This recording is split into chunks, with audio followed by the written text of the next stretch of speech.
मंडळी, भाजणीची रेसिपी झाली आहे. चला आता त्या भाजणीपासून तुम्हाला खुसखुशीत चकली करून दाखवते. तर चकली करण्यासाठी आपण अद्रक, लसूण आणि कोथिंबीरचं वाटण करून घेणार आहोत.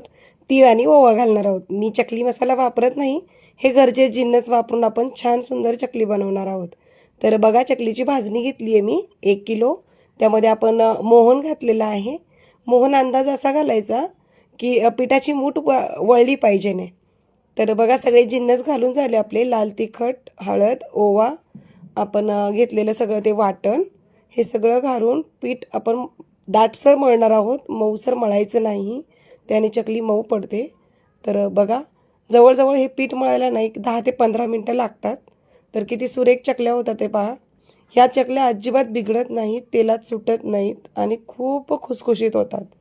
तर बघा, चकल्या आपल्या कशा हसायला लागल्यात. कढईमध्ये ना मंडळी, तेल जर प्रमाणात असेल तर तेवढ्या प्रमाणातच चकली घालायची आहे. जास्त चकल्या घातल्यानं चकल्या फुटतात, त्यांना फुलायला जागा भेटत नाही. तर कशी झाली आपली चकली नक्की सांगा.